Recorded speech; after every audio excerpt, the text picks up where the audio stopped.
पाकिस्तान और सऊदी अरब ने साइन कर लिया एक ऐसा मुआहिदा जो पूरी रीजन को हिला सकता है। एक मुल्क पर हमला मतलब दोनों मुल्कों पर हमला। क्या सऊदी को पाकिस्तान का न्यूक्लियर शील्ड मिल जाएगा? क्या अमेरिका के लिए ये सब एक खतरनाक सिग्नल है? और क्या इससे मिडिल ईस्ट में स्टेबिलिटी आएगी या नई आर्म रेस शुरू हो जाएगी? चलिए स्टेप बाय स्टेप समझते हैं कि ये एग्रीमेंट असल में क्या है, क्यों हुआ और इसका फ्यूचर क्या हो सकता है। दोस्तों, पाकिस्तान और सऊदी अरब के रिलेशन पुराने हैं। ऑयल सप्लाई से लेकर हज तक और मिलिट्री ट्रेनिंग से लेकर फाइनेंशियल एड तक दोनों मुल्कों ने हमेशा एक दूसरे को सपोर्ट किया। लेकिन अब पहली दफा ये कॉरपोरेशन एक लिखित स्ट्रेटेजिक म्यूचुअल डिफेंस एग्रीमेंट की शक्ल में सामने आया।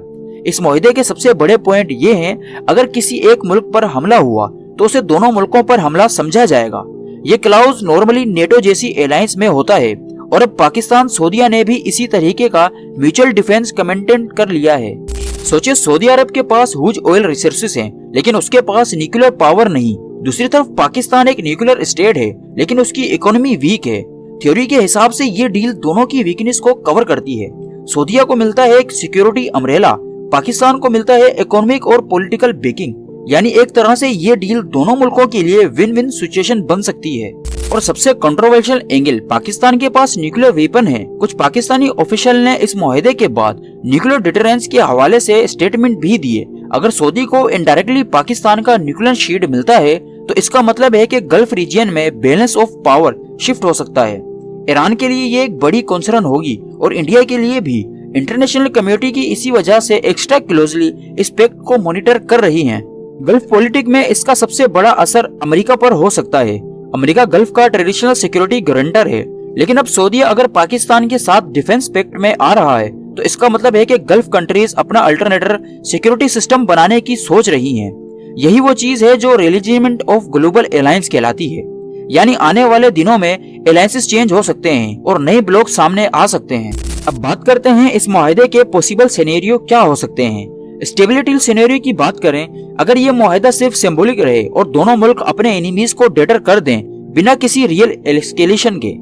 एस्केलेशन सिनेरियो में अगर न्यूक्लियर शेयरिंग या मिलिट्री डेवलपमेंट शुरू हुई तो ईरान और इंडिया का रिस्पॉन्स भी हार्ड हो सकता है और एक नई आर्म रेस शुरू हो सकती है। डिपेंडेंस सिनेरियो, पाकिस्तान को इकोनॉमिक सपोर्ट तो मिले, लेकिन सऊदी अरब पाकिस्तान की फॉरेन पॉलिसी पर ज्यादा इन्फ्लुएंस डालेगा।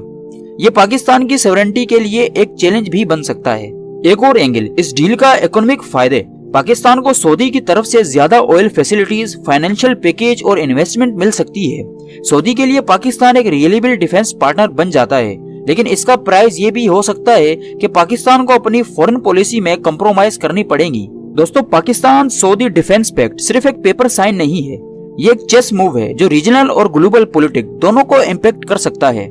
सवाल ये है कि ये डील रीजन में अमन का सबब बनेगी या नए कॉन्फ्लिक्ट्स का। फिलहाल आंसर क्लियर नहीं, लेकिन थ्योरी कहती है कि ऐसे पैक्ट्स हमेशा बैलेंस ऑफ पावर को शिफ्ट कर देते हैं। तो आप क्या समझते हो कि ये पाकिस्तान के लिए एक गोल्डन अपॉर्चुनिटी है या एक रिस्की डिपेंडेंसी बन जाएगी?